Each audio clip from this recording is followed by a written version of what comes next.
नमस्कार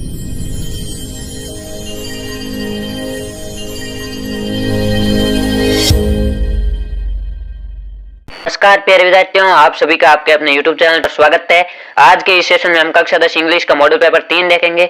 model paper 1 और 2 हमने पिछली क्लास में देखे थे, जो इस चैनल पर प्ले लिस्ट में उपलब्ध है, आप वहां से जाकर उनको देख सकते हो। चलिए अपना सेशन शुरू करते हैं। इसमें आपके जो पहला प्रश्न है वो पैसेज से संबंधित रहने वाला है। इस पैसेज से 6 प्रश्न पूछे जाएंगे, वो 6 एबीसीडी के रूप में होंगे। ये पैसेज है, कोल टार इज ब्लैक एंड स्टिकी। जो कोल टार होता है वो काला और चिपचिपा पदार्थ होता है। स्टिकी यानी चिपचिपा। For a long time people thought of is a nuisance, यानी लंबे समय तक लोग इसको एक उपद्रव्य समझते रहे, यानी इसको एक अनावश्यक वस्तु समझते रहे। This oily smelling substance blocked up the pipes. ये जो चिकना पदार्थ होता है वो पाइपों को अवरोध कर देता है। So gas makers and coke makers washed it out and try to get rid of. इसलिए जो गैस निर्माता और जो कोयला निर्माता है वो इसको धोकर साफ करते थे और इसे छुटकारा पाते थे। Some of it was sold for roofing but most of it was wasted, यानी कुछ लोग इसको छत को रोकने के लिए ले जाते थे या खरीदते थे, लेकिन अधिकतर वो व्यर्थ हो जाता था। जो कोल टार है उसके बारे में बताया गया है। But This evil smelling nuisance has been found to be one of the most useful of raw material in the world। लेकिन इस कोल टार का इस वर्ल्ड में कई वस्तुओं में कच्चे पदार्थों के रूप में वर्तमान में उपयोग किया जाता है।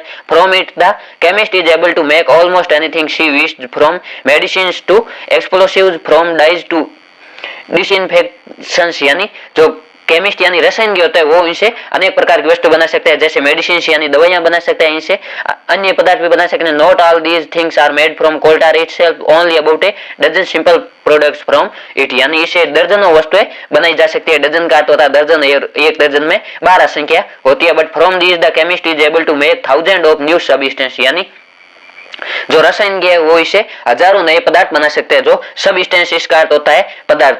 Some of the most important things made from coal tar are dyes। अधिकतर जो कोल टार से वस्तु बनती है वो काली होती है। इसमें पहला प्रश्न है, what is black and sticky. कौन काला और चिपचिपा होता है। कोल का अर्थ होता है कोयला, जो काला होता है लेकिन चिपचिपा नहीं होता। जो कोल टार होता है वो काला और चिपचिपा होता है। इसमें ऑप्शन बी है वो सही होगा। दूसरा प्रश्न है, who thought it was a nuisance. कौन सोचते थे कि ये एक उपद्रव्य। न्यूसेंस का होता है उपद्रव्य या अनावश्यक वस्तु। पेड़ नहीं सोचते थे, एनिमल भी नहीं सोचते थे, लेकिन पीपल सोचते थे। इसमें आपके ऑप्शन सी है वो सही होगा। लोग सोचते थे कि कोल टार एक अनावश्यक तत्व या एक उपद्रव्य है। तीसरा प्रश्न है, why did gas makers and coke makers try to get rid of coal tar. यानी जो गैस निर्माता और कोयला निर्माता या कोयलाओं का परिवहन करने वाले थे वो कोल टार से छुटकारा पाना क्यों चाहते थे। Because this smelling substance blocked up the passage. ये जो बदबूदार पदार्थ होता है, स्मेलिंग का होता है बदबूदार जो पदार्थ है वो मार्गों को अवरुद्ध कर देता था। इसमें ऑप्शन ए है वो सही होगा। आगे चौथा प्रश्न है, what is the most important things made from coal tar. यानी कोल टार से बनाई जाने वाली महत्वपूर्ण वस्तुएं कौन सी है। कोल टार से बनाई जाने वाली महत्वपूर्ण वस्तुएं डाइज है। इसमें ऑप्शन डी है वो सही होगा। आगे पांचवा प्रश्न है, choose the similar word of the following passage. Material. Material का अर्थ होता है पदार्थ। आपको पदार्थ का समान अर्थ शब्द चुनना है, यानी जिसका अर्थ पदार्थ होता है। पदार्थ के लिए यहाँ पर है वो सब इंस्टेंस का प्रयोग हुआ। सब इंस्टेंस का अर्थ भी पदार्थ होता है। इसमें ऑप्शन सी है वो सही होगा। आगे छठा प्रश्न है, choose the opposite word from the passage. Daylight. Daylight का आपको ऑपोजिट वर्ड है वो चूज करना है। न्यूजेंस है वो डेलाइट का ऑपोजिट होगा। इसमें ऑप्शन बी है वो सही होगा। आगे आपके दूसरा पैसेज है वो भी पैसेज से संबंधित रहने वाला दूसरा प्रश्न है। इसमें 9 प्रश्न है वो पूछे जाएंगे। इसमें आपको लिखकर इसका लिखित में उत्तर देना है। ये भाषा से संबंधित भी इसमें पूछे जाएंगे। Happiness is a not house that can be built by man's hands but a song that you hear as you pass the edge rising suddenly and simply into night and dying down again. यानी खुशी कोई घर नहीं है जो हर कोई आदमी अपने हाथों से बना सके। इसमें आपके खुशी के बारे में पैसे दिए गए, जो हमारे एक आंतरिक भाव होता है, हमारे एक मनोभाव होता है खुशी, हैप्पीनेस, उसके बारे में बताया गया है। खुशी है कोई घर नहीं है जिसे हर कोई बना सके, बल्कि खुशी एक गाना है जिसे हर कोई है वो सुन सकता है, किसी से पास से गुजरते हुए या आराम से रात में चलते समय या डाइंग डाउन अगेन यानी ऊँगते समय भी सुन सकता है। हैप्पीनेस इज ऑप्शनल, यानी खुशी है वो वैकल्पिक है, ये विकल्प पर आधारित है। It is an inner feeling of containment and Joy, ये एक आनंद की आंतरिक अनुभूति है। इनर फीलिंग यानी आंतरिक अनुभूति। Every man should give a little thought to the duty of being happy. People generally underrate and neglect this significant duty. Nothing too much is a good maximum of Greek philosopher. Greek जो दार्शनिक है उनके अनुसार कुछ भी अधिक नहीं है, ये खुशी का महत्वपूर्ण तत्व है। We should control our desire, हम अपनी इच्छाओं को नियंत्रित कर सकते हैं। We should not be sell to our desire, he should learn to stop while we still wish to continue. जब हमें अपनी जो इच्छा होती है उसको लगातार रखने की इच्छा होती है तो हम उसको रोक कर कुछ सीख भी सकते हैं। We should call off our desire, हम अपनी खुश इच्छाओं को बंद कर सकते हैं बिफोर दे आर सेटिस्फाइड, जब हमारी इच्छाएं संतुष्ट होती है उससे पहले भी हम अपनी इच्छाओं को रोक सकते हैं। Nothing too much should be in our guiding principle when we control our desire, यानी इस संसार में कुछ भी अधिक नहीं, ये जब हम हमारी इच्छाओं को नियंत्रित करते हैं उस समय एक प्रमुख सिद्धांत कार्य कर सकता है। Happiness is inside not outside, जो खुशी है वो आंतरिक होती है, बाह्य नहीं होती है। It is not in the object, खुशी वस्तु में नहीं होती है। Every day a person should think and realise that he is a soul and he is alone, यानी प्रत्येक दिन प्रत्येक व्यक्ति सोचना चाहिए कि उसमें भी एक आत्मा है और वह अकेला है।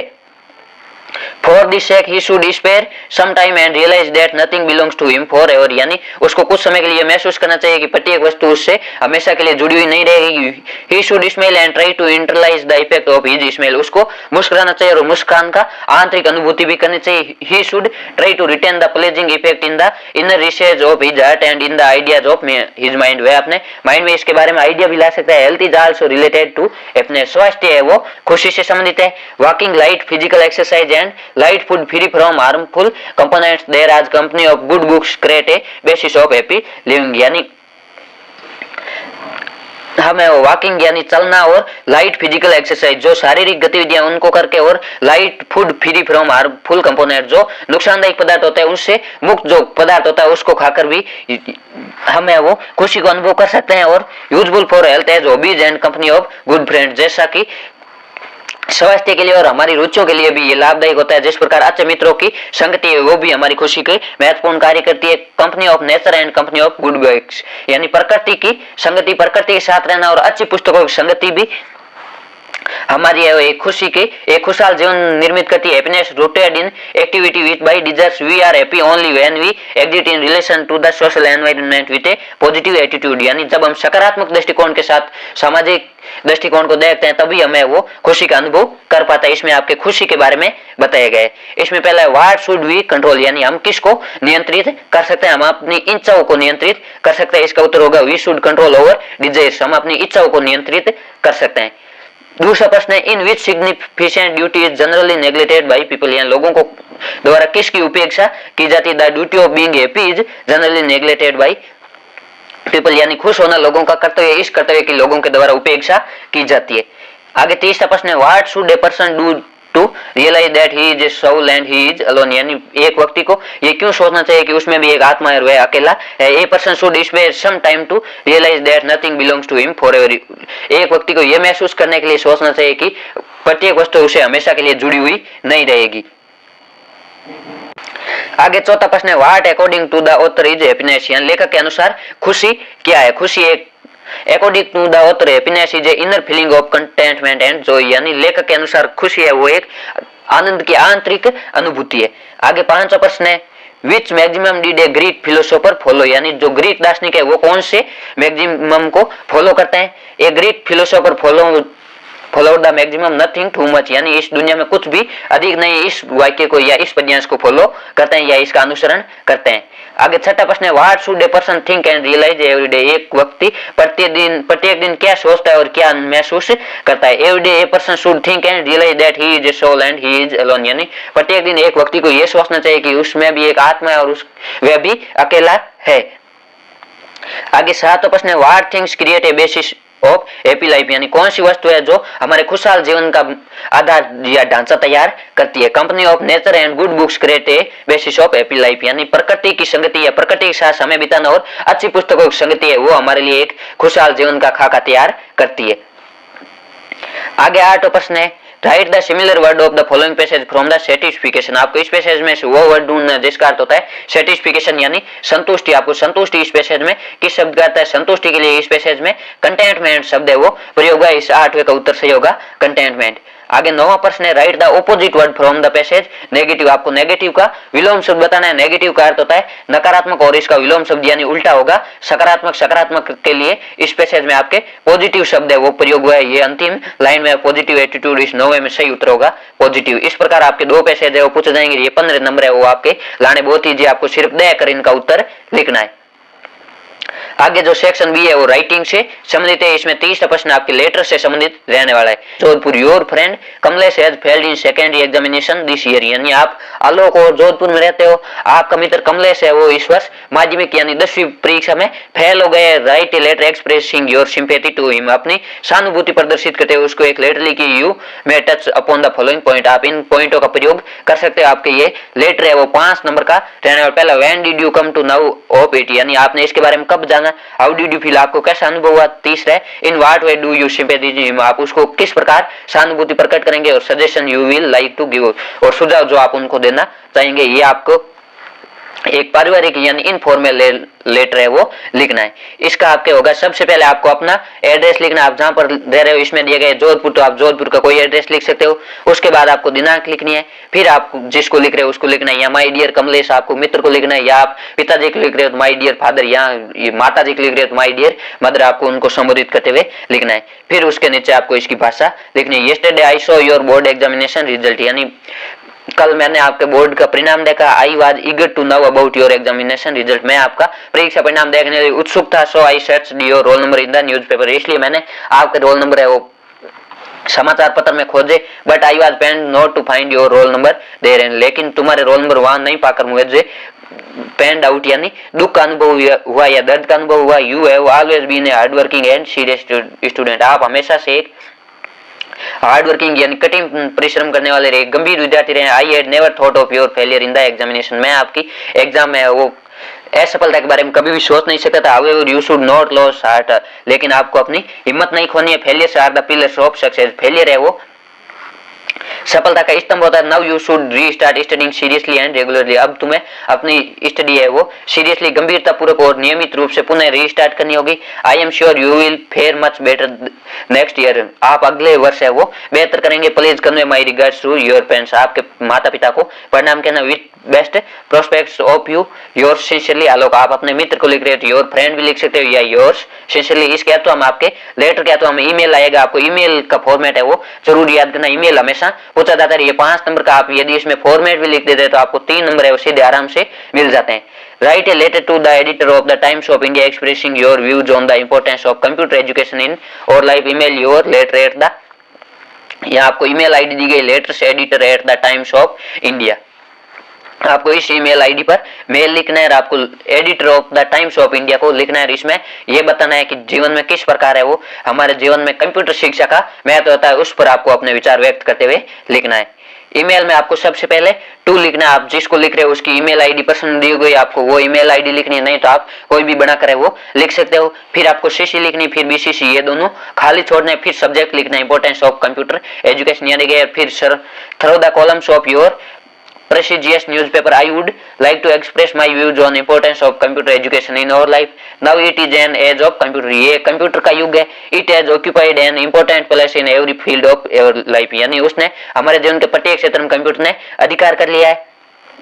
Providing computer education to teacher is now a necessity. Until late, computers have not reached all children, so some parents feel that many school children will be ignorant because of shortage in the facilities of computer. Let the government, social organization and rich individual come forward to enable every child to have an access to computer. It will help the country to have its rapid progress. यानी computer है वो किसी देश के निर्माण में महत्वपूर्ण भूमिका निभा सकता है। आज भी अनेक बच्चे वो इसकी पहुंच से दूर है, इसके लिए सरकार और जो सामाजिक संस्थाएं होती है, जो अमीर लोग हैं उनको आगे आना चाहिए और प्रत्येक बच्चे तक पहुंच बढ़ानी चाहिए। फिर आपको लिखना थैंकिंग यू, फिर योर्स ट्रूली या योर्स सिंसियरली, योर्स फेथफुली भी लिख सकते हो। फिर आपको अपना नाम लिखना है। ये ईमेल का फॉर्मेट आपको विशेष रूप से ध्यान में रखना है। ईमेल आपको हमेशा बॉक्स में बंद करना है। फिर ये ऊपर 4 लाइन बनानी, पहले टू, फिर सीसी, फिर बीसीसी और फिर सब्जेक्ट, फिर आपको है वो ईमेल लिखना है। उसके बाद चौथा प्रश्न है वो स्टोरी संबंधित रहने वाले, ये 4 नंबर का रहेगा। स्टोरी आपको हमेशा पास्ट टेंस में लिखनी है। यहाँ आपके लिए कुछ हिंट दिए होंगे, यदि आप कोई लाइन भूल जाते हैं तो इनमें से मीनिंग देकर वो लाइन बनाकर लिख सकते हो। आप पहले यदि स्टोरी आपको नहीं आती है तो पहले आपको हिंदी में मन में सोचनी, फिर आप उसको इंग्लिश में लिख सकते हो। आपको मीनिंग आनी चाहिए, या मीनिंग अधिकतर आपके लिए दियो योगी। पहली है ए हेर एंड ए टोटोइच, एक खरगोश और कछुए की जो कहानी है उसके बारे में, और इसके तो हम आपके ए डंकी एंड ए साल्ट, एक जो गधा और नमक के बोझ के बारे में बताया गया है। पहले a hare and a tortoise, एक खरगोश और एक कछुआ, a hare and a tortoise were fast friends, एक खरगोश और कछुआ घनिष्ठ मित्र थे। The hare was proud of his speed, जो खरगोश था उसको अपनी गति पर है वो या तेज गति पर घमंड था। He laughed at the tortoise for his slow speed, वो कछुए पर उसकी धीमी गति के लिए हंसता है। One day the tortoise asked the hare to run a race, एक दिन टोर्टोइज यानी कछुए ने खरगोश से एक दौड़ प्रतियोगिता के लिए पूछा। The hare laughed and accepted the challenge, जो खरगोश था वो हंसा और उसने उस चुनौती को, इस चैलेंज को स्वीकार कर लिया।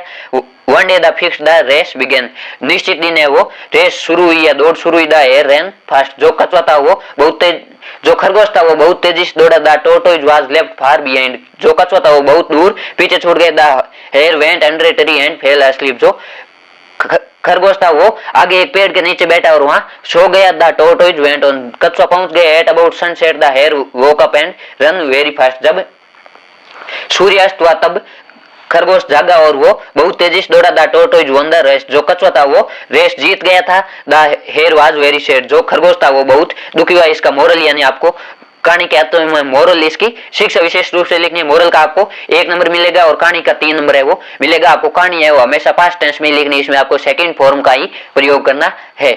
मोरल होगी slow but steady wins the race, यानी धीमा किंतु निरंतर चलने वाला ही है वो दौड़ जीतता है। इसके अर्थ हम देगा ये donkey and the load of salt, एक गधा और नमक का बोझ। There was a salt merchant, एक बार एक नमक का व्यापारी था। He carried salt on a donkey from village to village, वह एक गधे पर नमक है वो एक गांव से दूसरे गांव तक ले जाता था। One day there were crossing a stream, एक दिन वह एक झरना पार कर रहे थे। या all of sudden the donkey slipped and fell down, जो गधा था वो अचानक बैठ गया और फिर खड़ा हो गया। About half of the salt was washed away, आधे से अधिक जो नमक है वो घुल गया, चल गया। द डंकी गोट अप, जो गधा है वो खड़ा हुआ। It found the bag light, उसने बैग को है वो हल्का पाया। इट वाज वेरी हैप्पी, गधा है वो बहुत खुश हुआ। Now the donkey knew the trick, अब वो गधा तरकीब जान गया था, ये ट्रिक जान गया था। इस set down in the stream every time it cross, जब वो इस धारा को या इस नदी को पार करता तब हमेशा उसमें बैठ जाता था। The merchant was very angry, जो व्यापारी था वो बहुत गुस्सा हुआ। He wanted to teach it a lesson, उसने उसको एक सबक सिखाना चाहा। Next day he put a bag of cotton on its back, अगले दिन उसने उसकी पीठ पर एक रुई का बैग रखा था या कपास का बैग रखा। कॉटन का अर्थ होता है कपास या रुई। इट वाज वेरी लाइट, जो बहुत हल्की थी। While the donkey was crossing the stream, जब गधा है वो नदी पार कर रहा था। इट सेट डाउन, वह बैठ गया। The cotton was wet with water, जो रुई थी वो पानी के साथ गीली हो गई। द डंकी गोट अप, जो गधा है वो खड़ा हुआ। It found the load very heavy, उसने पाया कि वजन है वो बहुत भारी है। It could not walk easily, वह आसानी से नहीं चल सकता था। इट वाज वेरी सैड, वह बहुत उदास हुआ। इसका आपके मोरल होगा टिट फॉर टैट, यानी जैसे को तैसा, जैसा सामने व्यवहार करता है सामने वाला वैसे ही आपको व्यवहार करना चाहिए। आगे 500 प्रश्न है। Right a paragraph in about 80 words on the picture given below, ये भी आपके 4 नंबर का रहने वाला। आपको एक चित्र दिया होगा, उस पर आपको है वो एक 80 शब्दों में पैराग्राफ लिखना है, 7 से 8 लाइन उस पर लिखनी है। इसमें आपके स्टॉप चाइल्ड लेबर यानी बाल श्रम को रोकने पर आपको पैराग्राफ लिखना है। It is cruel, it is a crime, यानी बाल श्रम एक निर्दयी कारक है और एक अपराध है, इस पर आपको पैराग्राफ लिखना है। Stop child labour, in this visual child labour has been depicted, इस चित्र में वो बाल श्रम को प्रदर्शित किए गए। Message has been conveyed to stop child labour, और जो बाल श्रम है उसको रोकने का संदेश देने का प्रयास किए गए। We must stop child labour, हमें बाल श्रम को रोकना चाहिए। It is cruel, it is a crime, ये एक अपराध है, ये एक निर्दयी है। Child labour is blot on the part of humanity, ये मानवता पर एक कलंक है। जो बाल श्रम है वो मानवता पर कलंक है। ब्लॉट का अर्थ होता है कलंक। Government and public should work sincerely to stop child labour, सरकार और लोगों को बाल श्रम रोकने के लिए निश्चित ही प्रयास करने चाहिए। Free education and free meals can be way of it, निःशुल्क शिक्षा और निःशुल्क भोजन इसका एक तरीका हो सकता है। Mobile school can also be a solution, mobile school भी एक इसका सॉल्यूशन या तरीका हो सकता है। Adoption of poor children for education is a way to, जो गरीब बच्चे हैं उनको शिक्षा के प्रति मोड़ना भी एक अन्य तरीका हो सकता है। Punishment to the employer of the child labour में रिड्यूस देयर नंबर, जो बाल श्रम कराने वाले श्रमिक होते हैं या जो उनके ठेकेदार होते हैं उन्हें सजा भी दी जानी चाहिए। और इसके तो हम आपके दिया गया write a paragraph on my favourite teacher in about 80 word. आपको 80 शब्दों में वो माय फेवरेट टीचर पर पैराग्राफ लिखना। आप इसको इस प्रकार शुरू कर सकते हैं। I am a student of class 10th, my class teacher is. इस प्रकार आप इसको माय फेवरेट टीचर पर आपको पैराग्राफ लिखना है। यानी कि जो 5 प्रश्न है वो आपके पैराग्राफ से संबंधित रहेगा, चौथा प्रश्न स्टोरी से और तीसरा प्रश्न लेटर से संबंधित रहेगा। इसमें आपके 4 4 8 और 5 13 नंबर का राइटिंग का सेक्शन रहने वाला है। इस 13 में से आप बिना पढ़े वो 7 से 8 नंबर इनका केवल फॉर्मेट याद करके भी आराम से ला सकते हो। My favorite teacher. I am a student of class 10th of Government Senior Secondary School, Govindgarh. My class teacher is Mrs. Nidhi. She is my favorite teacher. She is very intelligent, polite, hard working and sincere. वे बहुत ही intelligent, polite यानी शांत, सौम्य और hard working, कठिन परिश्रमी और sincere यानी आदर्शवादी। She loves us and take care of us in every work. वे प्रत्येक कार्य में हमारा ध्यान रखती है। She teaches us English. वे हमें इंग्लिश पढ़ाती है। She teaches in a very good manner using audio visual aids. वे हमें वो एक बहुत अच्छे तरीके से पढ़ाती है, ऑडियो विजुअल का प्रयोग करते हैं। She helps every student. वे प्रत्येक विद्यार्थी की मदद करती है। She supports us and provide extra time. वे हमारा सपोर्ट करती है या हमारी सहायता करती है और हमें एक्स्ट्रा अतिरिक्त समय भी देती है। We will like her very much. हम सभी उनको अच्छी तरह या बहुत अधिक पसंद करते हैं। आगे जो सेक्शन सी है वो ग्रामर से संबंधित रहने वाला है। इसमें आपके ग्रामर से संबंधित प्रश्न पूछे जाएंगे। छठा प्रश्न है fill in the blanks with appropriate form of verb given in the bracket. आपको जो ब्रैकेट में वर्ब दी गई उसका सही प्रयोग करना है। पहला है लुक खालिजगा ए मैन खालिजगा आपरे। बस इसमें आपको रन शब्द का प्रयोग करना है। जो रन वर्ब है इसका प्रयोग करना है। इसमें आपके होगा इज रन यानी लुक, देखो एक आदमी है वो बस के पीछे दौड़ रहा है।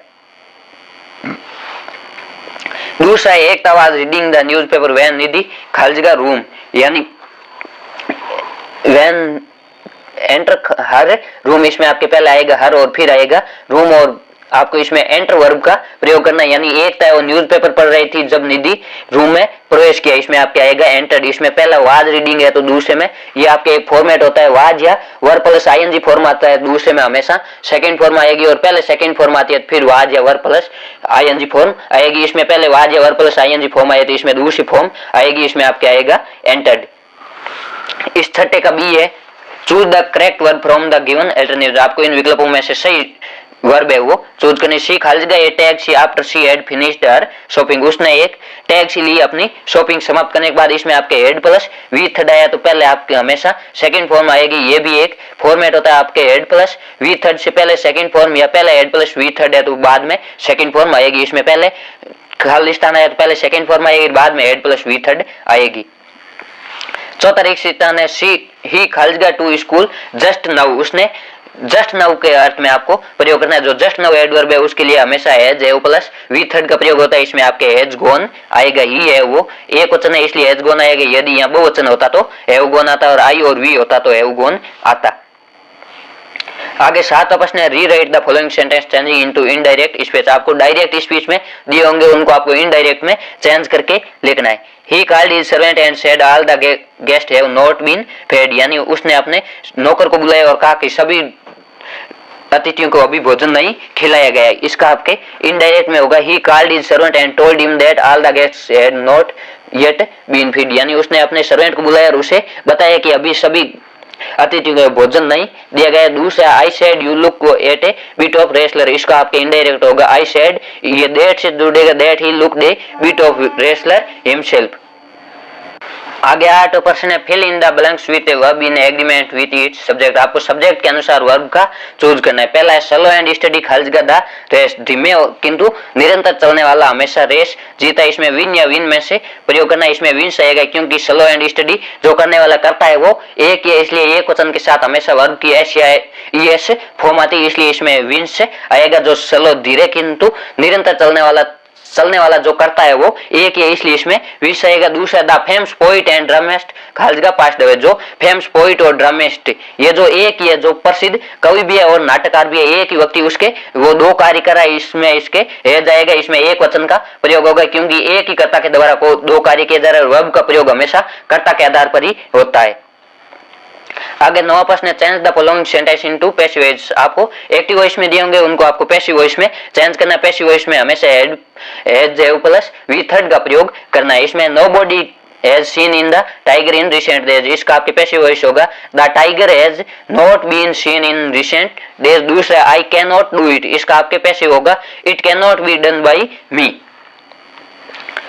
और 10वां क्वेश्चन है frame question of the following, आपको इनका क्वेश्चन है वो बनाना है, दो दिए होंगे, दोनों में एक आपको सीधा प्रश्न बनाना है जिसमें क्वेश्चन वाचक शब्द है वो दिया होगा, दूसरे में आपको क्वेश्चन टैग है वो बनाना है। पहले में है he plays volleyball and football in the evening, वे शाम के समय वॉलीबॉल और फुटबॉल खेलता है, इसका आपके प्रश्न वाट से शुरू होगा, यानी वह क्या खेलता है। वाट के बाद हमेशा हैज या आपको वाट के बाद हेल्पिंग वर्ब का प्रयोग करना है, इसमें हेल्पिंग वर्ब है वो डच जाएगी क्योंकि वर्ब के साथ एस या ईस आया है। यदि एस या ईएस नहीं आता वर्ब की फर्स्ट फॉर्म होती तो इसका डू बनता, और एस या ईएस आई है तो उसका डज होगा, इसलिए what does he play in the evening बाद में आपको क्वेश्चन मार्क है वो जरूर लगाना है। और इसका क्वेश्चन टैग है द प्रिजन वाल नॉट 20 फीट आई, इसमें आपके वाज है, वाज का आप वाज पॉजिटिव आया तो इसको आपको नेगेटिव बनाना, इसमें होगा वाजंट इट। यदि यहाँ वाज नॉट होता तो आपको सिर्फ वाज ही लेकिन आता, पॉजिटिव है तो उसको नेगेटिव बनाना और नेगेटिव है तो उसको पॉजिटिव बनाना। ये क्वेश्चन टैग 1 नंबर का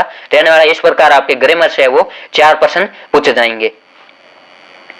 आगे सेक्शन डी है वो टेक्स्ट बुक यानी आपकी पाठ्य पुस्तकों से संबंधित रहने वाला 11 प्रश्न है, उसमें भी पाठ्य पुस्तक से एक पैसे दिया होगा, उससे प्रश्न पूछे जाएंगे, आपको उन प्रश्नों का उत्तर देना है। That was 24 hours ago. Since then, nobody had come near him the day before. All day long, he had watched his parents flying about his brother and sister, perfecting them in art of flight, teaching them how to skim the waves and how to dive for fish. He had, in fact, seen for older brother catch his first hearing and devour it, standing on a rock while his parents circled around, raising a proud cackle. जो आपके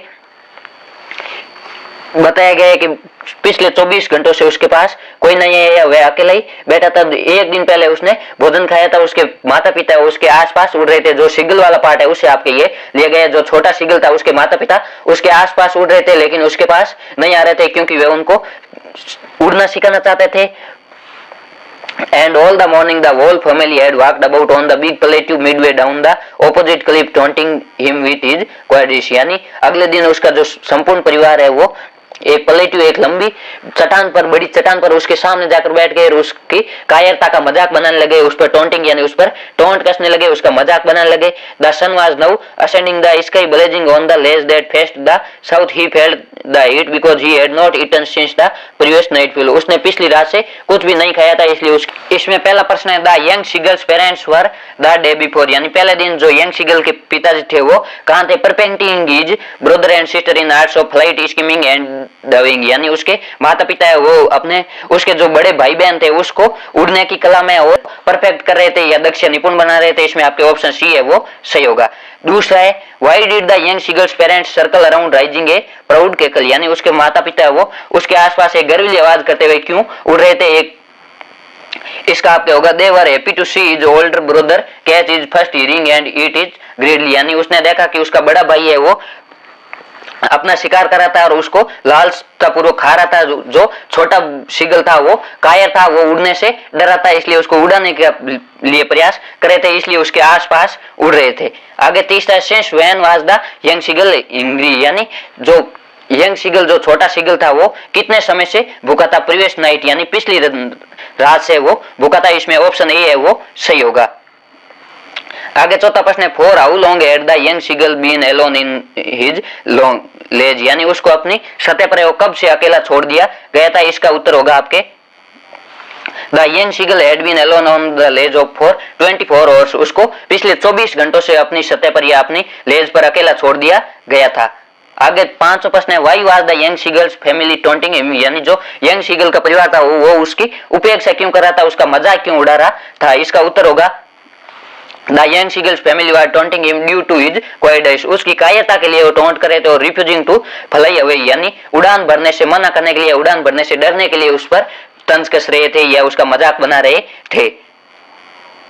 आगे छठा प्रश्न है write the similar word from the passage observed, यानी देखने का आपको समानार्थी शब्द है इस पैसेज से ढूंढ कर लिखना है। ऑब्जर्व वर्ड का इसमें समानार्थी शब्द है या वाचेज, यानी देखा गया। ऑब्जर्व्ड सेकंड फॉर्म है तो आपको वाचेज भी सेकंड फॉर्म का प्रयोग करना है। ऑब्जर्व का अर्थ होता है देखना और वाच का अर्थ भी देखना होता है। इसके अर्थों में आपके एक पैसेज और दिया होगा, आपको दोनों में से कोई एक करना है। दूसरा पैसेज है वो well there is the one about the Chinese emperor who always boiled water before draining it, यानी ये एक चाइना साम्राज्य के बारे में जो पानी को पीने से पहले हमेशा उबालते थे। One day lay a few leaves of twigs burning under the pot fell into the water giving it a delicious flavor। एक दिन कुछ पौधों की पत्तियां उसमें आकर गिर गई और इसे एक स्वादिष्ट गंध निकली। ईट से देर वाजे टी लीव्स, ऐसा कहा जाता है कि वे चाय की पत्तियां थी। Tell me another scored Pranjol, यानी प्रांजोल ने पूछा कि मुझे दूसरा बताइए, यानी चाय की उत्पत्ति है वो किस प्रकार हुई।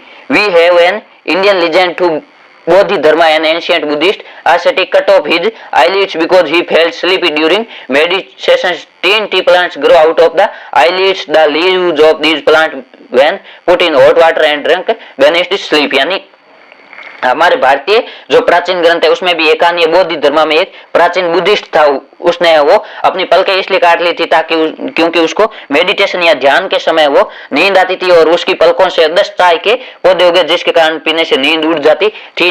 Tea was first drink in China. Rajveer dead, Rajveer ने कहा कि चाय है वो सबसे पहले चीन में पी गई। As far back as 2070 BC, यानी 2700 ईसा पूर्व में है वो चीन में सबसे पहले चाय पी गई। In fact words such as tea, chai, chini are from Chinese, यानी टी, चाय और चीनी है वो चाइनीज शब्द है। Tea come to Europe only in the 16th century, चाय है वो 16वीं शताब्दी में यूरोप में आई है। And was drink more as medicine as beverage, उसको एक दवाई के रूप में अत्यधिक प्रयोग में किया गया। इसमें पहला प्रश्न है वर was the T drink first, यानी चाय सबसे पहले कहाँ पी गई, चाय सबसे पहले चाइना में पी गई। इसमें ऑप्शन ए है वो सही होगा।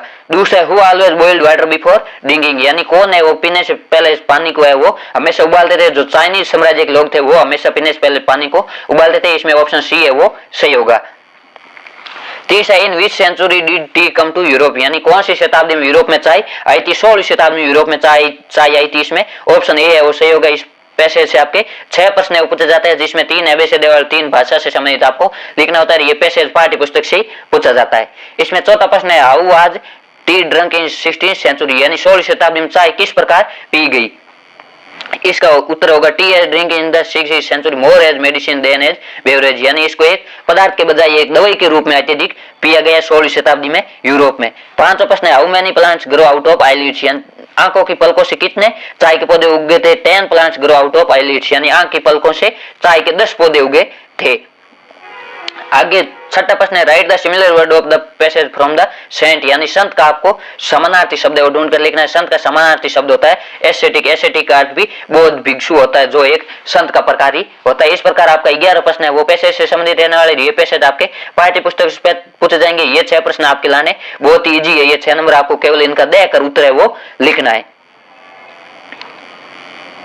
आगे 12 प्रश्न है answer any 3 of the following question in about 20-30 words. आपको इन 4 प्रश्न दिए होंगे, चारों में से किन्हीं 3 प्रश्नों का उत्तर है वो 20 से 30 वर्ड में देने और प्रत्येक प्रश्न है वो 2 नंबर का रहने वाला है। यानी 12 प्रश्न आपके 6 नंबर के 3 प्रश्न पूछे जाएंगे। पहला है they are beckoning to him calling shrilly why did the seagull's father threat him and cajole him to fly, यानी जो यंग सीगल के माता पिता थे वो क्यों उसको चिढ़ा रहे थे और उसको उड़ने के लिए क्यों प्रेरित कर रहे थे। इसका उत्तर होगा the seagull's father and mother threatened him and cajoled him to fly because he was fail to master upgrade to take his first flight, यानी वह अपनी पहली उड़ान भरने के लिए वो हिम्मत नहीं जुटा पा रहा था। The parents wanted that their was son would learn to fly by any means, उनके माता पिता चाहते थे कि उनका जो पुत्र है वो किसी तरह उड़ना सीख जाए। दूसरा प्रश्न है what does the narrator say about the storm cloud, जो लेखक है वो उन तूफानी बादलों के बारे में क्या कहता है। जो द ब्लैक एयरप्लेन पार्ट है उसे लिया गया। इसमें आपको बताना about the storm clouds the narrator say that they looked like black mountains, यानी लेखक बताता है कि जो तूफानी बादल थे वो ब्लैक माउंटेन के समान काले पर्वतों के समान दिखते थे। Standing in front of across the sky, यानी आकाश में उसके सामने वो काले पर्वतों के समान दिखाई देते थे। तीसरा प्रश्न है how did Annie justify her being a chatterbox in her essay, यानी उसने अपने ऐसे में निबंध में चैटरबॉक्स को किस प्रकार जस्टिफाई किया। जो from the diary of Anne Frank है उसे लिया गया। Any justified it by saying that taking is a student trait, यानी ये एक विद्यार्थी की trait moreover she inherited it from her mother who took was tactfully like her she would try to control it, वह उसे control करने की या नियंत्रित करने का प्रयास करेगी। आगे चौथा प्रश्न है what do you know about Lencho's family, आप लेंसो के परिवार के बारे में क्या जानते हैं। ये लेटर टू गॉड पार्ट से लिया गया। There was Lencho his wife his older sons and smaller sons in Lencho's family, यानी लेंसो के परिवार में लेंसो उसकी पत्नी, उसका बड़ा पुत्र और उसका छोटा पुत्र रहता है। His family is the only family in the entire valley, उसका जो संपूर्ण परिवार है वो संपूर्ण घाटी में केवल एक ही परिवार, जो पूरी घाटी है उसमें केवल लेंसो का एक ही परिवार रहता है। इन चारों प्रश्नों में से आपको किसी 3 प्रश्नों का उत्तर है वो देना है। आगे 13 प्रश्न है answer any one of the following question in about 80 words, आपको दोनों में से किसी एक प्रश्न का उत्तर है वो 80 शब्दों में देना है। ये 5 नंबर का रहने वाली है, 7 से 8 लाइन में इसका उत्तर देना है। पहला what did being free mean to Mandela as a boy as a student, how does he contrast the transitory freedom with the basics of and honourable freedom, यानी मंडेला के लिए एक लड़के के रूप में और एक विद्यार्थी के रूप में स्वतंत्रता का क्या महत्व था। बाद में उन्होंने इस अल्पकालिक स्वतंत्रता को है वो मूलभूत और सामान्य स्वतंत्रता के रूप में कैसे बदला। Nelson Mandela long walk to freedom इस पार्ट से लिए गए। तो Mandela being free as a boy mean to run in the fields near his mother's hut, to swim in the clear stream that run through his village, to roast maize under the stars and to ride the broad backs of slow moving, यानी Mandela के लिए एक लड़के के रूप में स्वतंत्रता का अर्थ था अपने माता जी की जो झोंपड़ी के सामने खेत थे उसमें स्वतंत्रता से घूम सके, जो स्वच्छ धारा या नदी बह रही थी उसमें आसानी से तैर सके और जो रोड थी उसको देख सके। As a student he felt freedom were to able to stay out at night, यानी विद्यार्थी के रूप में उसने महसूस किया कि स्वतंत्रता के रूप में वह रात में भी बाहर रह सकता है। To read what he played and to go where he choose, यानी वह किसी भी स्थान पर जा सकता है जहां वह जाना चाहता है। Transitory freedom are for his own self and the basic honour for his people, यानी जो अल्पकालिक स्वतंत्रता थी वो नेल्सन मंडेला स्वयं के लिए थी, जो सम्मानित और मूलभूत स्वतंत्रता थी वो मंडेला के लोगों के लिए थी, या जो दक्षिण अफ्रीका के लोग थे उनके लिए थी। दूसरा प्रश्न है how did the narrator experience when he followed the aeroplane into steam, यानी लेखक का क्या एक्सपीरियंस था जब वह एरोप्लेन को है वो तूफान में उड़ा रहा था। द ब्लैक एरोप्लेन लेसन से लिए गए। Everything was suddenly black outside, यानी बाहर सभी अचानक है वो काला हो गया। The old aeroplane jumped and twist in the air, जो पुराना एरोप्लेन था वो उछलने लगा और हवा में वो जंप करने लगा। The compass and the radio and other instrument were suddenly dead, जो कंपास रेडियो और अन्य यंत्र थे वो अचानक बंद हो गई। He could not see where he was, वह नहीं देख सकता था कि वह कहाँ है। He was lost in the storm, वह तूफान में खो गया था। He saw another aeroplane flying next to him, उसने अपने से आगे जाते हुए एक अन्य फ्लाइट को देखा। ही फॉलोड इट, उसने उसका अनुसरण किया। He had enough fuel for only 5 minutes और 10 मिनट्स में, और उसके पास केवल अधिक 5 और 10 मिनट के लिए फ्यूल था। Suddenly he came out of the clouds and saw an airport, अचानक है वो इस तूफान से बाहर आ गया और उसने एक एयरपोर्ट को देखा।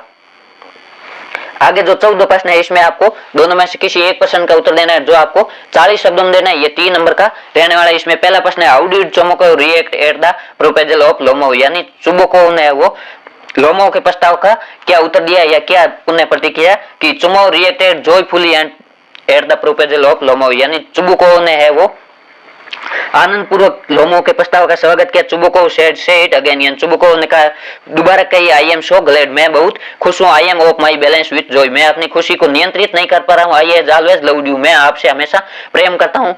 It has been my continental desire, ये मेरी एक बहुत बड़ी इच्छा थी। I have been hoping for it for a long time, मैं इसके लिए लंबे समय से आशा करता रहा।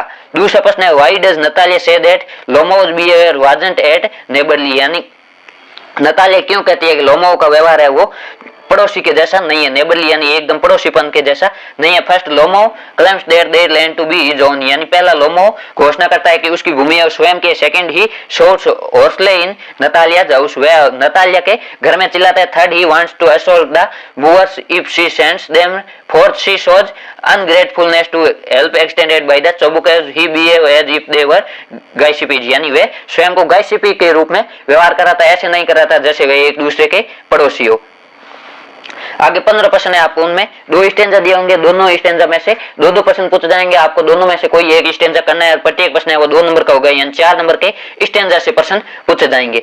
इसमें पहला he starts in the view describes the few step of his cage on pads of velvet quiet in his quiet range. इसमें आपके जो टाइगर के बारे में बताया गया है वह अपने विविध धारियों के साथ कुछ कदम चलता है, अपने जो केज या पिंजरा है उसमें कुछ कदम चलता है, जो वेलवेट के रूप में शांतिपूर्ण है वो घुर्राता रहता है। पहला what is the tiger doing in his cage, जो टाइगर है वो अपने पिंजरे में क्या करता है, इसका उत्तर होगा द टाइगर इज, इसका stalking in his cage quietly which suppressed hunger at his captivity, वह अपनी कैप्टिविटी के साथ है वो शांतिपूर्ण रूप से चलता है या घुराता है। दूसरा प्रश्न है what does the tiger in the cage long for, यानी टाइगर है वो इसके पिंजरे में कितने लंबे समय से है। द टाइगर इज के longs from his freedom from captivity, यानी जो टाइगर है वो इसे स्वतंत्र होना चाहता है, जो इस बंधन है उसे मुक्त होना चाहता है, ये उसकी इच्छा है। लॉन्ग का अर्थ होता है इच्छा। इसका तो I would not intrude on him a dime another ball is worthless now he senses first responsibility in a world of possessions people will take balls ball will be lost always little boy and no one buys a ball back money is external, ये आपके जो the ball poem है उससे लिए गए। What does the boy sense as his responsibility, यानी boy का है वो क्या भाव था, लड़के का है वो बॉल के प्रति क्या भाव था। The boy sense his responsibility to keep his things carefully, लड़का है वो अपनी वस्तुओं के ध्यानपूर्वक देखभाल करता था, but at the same time he learns that the worldly things come and go, लेकिन उसने अब यह सीखा था कि संसारिक वस्तुएं आती है और जाती रहती है।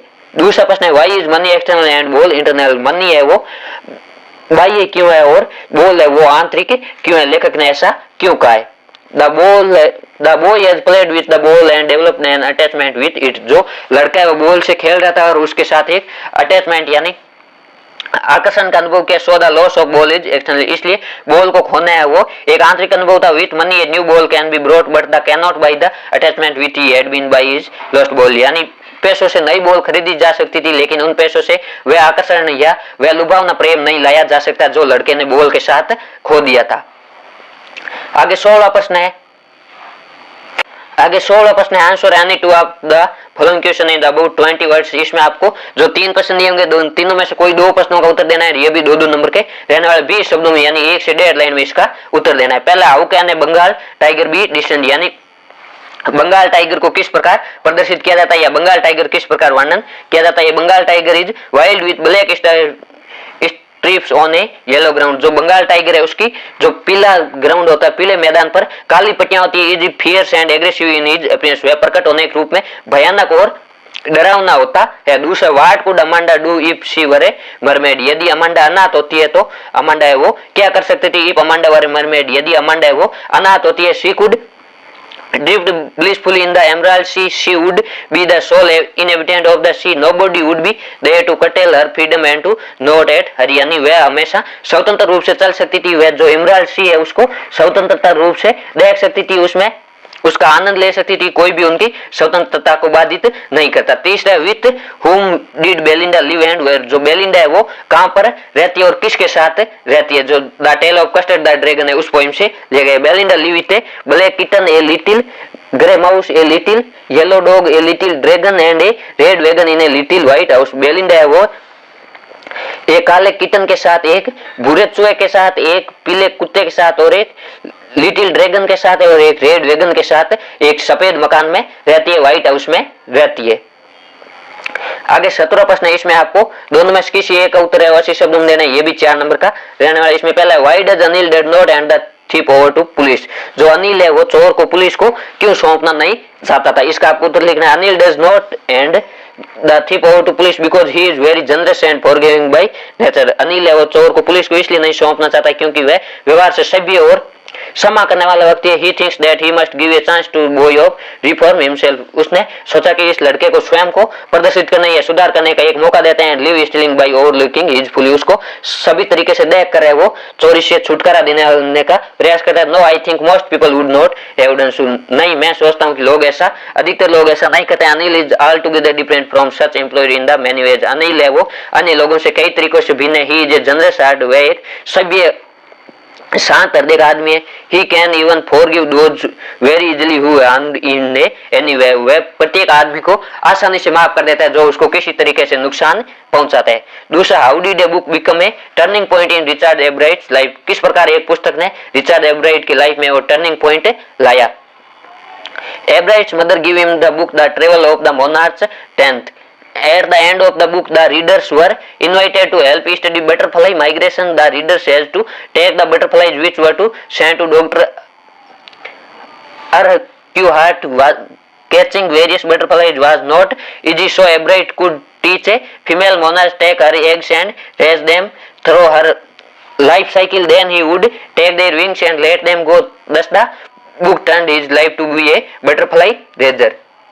ब्राइट की माताजी थी, उन्होंने एक पुस्तक दी the travel of monarch tens की यात्रा, इसके जो तितलियां उनके बारे में बताया गया। उसके बाद जो एब्राइट है उन्होंने तितलियों को पकड़ना शुरू किया। तितलियों को पकड़ना आसान नहीं था, लेकिन उन्होंने पुस्तक से विभिन्न तरीकों को जानकर तितलियों को पकड़ा और फिर अलग अलग प्रजातियों की तितलियों को इकट्ठा किया, फिर उन पर प्रयोग किया। इस प्रकार उनको एक बटरफ्लाई रेजर यानी तितलियों पर प्रयोग करने वाले के रूप में जो पुस्तक ने वो नई दिशा दी थी। आगे 18 प्रश्न है, answer any two out of the following 3 question in about 20 words. आपको 20 शब्दों में है वो इन तीनों में से किसी 2 प्रश्नों का उत्तर है वो देना है। पहला, व्हाई वाज सुलेखा निकनेम्ड भोली, यानी सुलेखा का नाम है वो भोली किस प्रकार पड़ा। ये अति महत्वपूर्ण प्रश्न है, ये परीक्षा में पूछा जा सकता है। Sulekha had fallen off from a cot, his brain was damaged, यानी सुलेखा का जो दिमाग है वो क्षतिग्रस्त था। She was a backward child so she called Bholi, वह पिछड़ी बची थी, इस कानून से वो भोली कहकर पुकारा जाता है या उसका उपनाम भोली रख दिया गया। दूसरा, why did the speaker change his नाम एवरी मंथ, जो स्पीकर है वो हर मंथ अपना नाम चेंज क्यों करता था। ही चेंज्ड हिज नाम every month in order to keep himself ahead of the police, वह स्वयं को पुलिस की पहुंच से दूर रखने के लिए अपना नाम चेंज करता है। The people he had already stolen money from, और उन लोगों से भी बचने के लिए अपना नाम चेंज करता जिनका उन्होंने पैसा चुराया था। तीसरा प्रश्न है, why was there an empty space about the shoulders when Griffin was fully clothed, जब ग्रिफिन ने वो पूरे कपड़े पहन चुका था तब उसके कंधों से ऊपर का हिस्सा है वो खाली क्यों था। There was an empty space about the shoulder because Griffin's body was invisible, क्योंकि जो ग्रिफिन का शरीर था वो अदृश्य था। He was not wearing anything on his face, उसने अपने चेहरे पर कुछ भी नहीं पहना था वो या नहीं पहन सकता था। आगे 19वां प्रश्न है, उसमें आपके एबीसीडी के 4 प्रश्न पूछे जाएंगे जो पाठ्य पुस्तक से संबंधित होंगे। ये आपकी जो दूसरी पाठ्य पुस्तक से है उससे 4 एबीसीडी प्रश्न पूछे जाएंगे। इसमें पहला, why was the surgeon shocked at Tricki's appearance, यानी ट्रिकी को देखकर जो सर्जन है वो आश्चर्यचकित क्यों है। Tricki try to bite him, यानी ट्रिकी ने उसको काटने का प्रयास किया। ट्रिकी वाज अनवेल, ट्रिकी असामान्य था। Tricky was lean and thin, tricky वो दुबला पतला था। ट्रिकी हैड हाईली फैट, यानी ट्रिकी है वो बहुत अधिक मोटा हो चुका था, या इसमें आपके ऑप्शन डी है वो सही होगा। आगे दूसरा प्रश्न है, मैक्स एंटर्ड ओजेबल रूम, मैक्स ने ओजेबल के रूप में किस प्रकार एंटर किया या प्रवेश किया। मैक्स ने ओजेबल के रूप में है वो विथ पास की, एक पास की का प्रयोग करते हुए एंटर किया, इसमें आपके ऑप्शन ए है वो सही होगा। आगे तीसरा, how did Griffin take his revenge, Griffin ने वो स्वयं को अपना बदला किस प्रकार लिया। रिवेंज का अर्थ होता है बदला, किसी का बदला लेना या प्रत्यायस्मान, किसी से बदले की भावना किस प्रकार निकली। ही किल्ड, उसने अपने शत्रु को मारा। He set fire to his master, उसने उसके मास्टर आग लगाई। He set fire to his landlord's, उसने अपने जो मकान मालिक था उसके मकान में वो आग लगाई थी। डी है, ही रिबुक्ड हिज लैंड, उसने अपने जो मकान मालिक था या भूस्वामी था उसको गाली निकाली, इसमें आपके ऑप्शन सी है वो सही होगा। उसने जो भूस्वामी या मकान मालिक था उसके घर में वो आग लगा दी थी। चौथा प्रश्न है, where did Anil keep the money, Anil है वो पैसे कहाँ रखता था। Under the almirah paper, Anil है वो अलमारी पेपर अंडर द मैट्रेस, यानी तकिए के नीचे वो पैसे रखता था, इसमें ऑप्शन सी है वो सही होगा। इस प्रकार आपके ये इंग्लिश का 30वां मॉडल पेपर पूरा हुआ है। यदि आप चैनल पर नए हैं, चैनल को सब्सक्राइब करें, अपने दोस्तों के साथ भी शेयर करें। इसी प्रकार इस चैनल पर बने रहे। इस प्रकार आपको इस चैनल पर कक्षा 10 के सभी विषयों के 5-5 मॉडल पेपर हल करवाए जाएंगे। इनकी पीडीएफ और टेलीग्राम ग्रुप में मिल जाएगी। टेलीग्राम ग्रुप का लिंक है इस वीडियो के डिस्क्रिप्शन में दिया गया, आप वहां से टेलीग्राम ग्रुप ज्वाइन कर पीडीएफ प्राप्त कर सकते हैं। धन्यवाद, मस्त रहिए, पढ़ाई करते रहिए।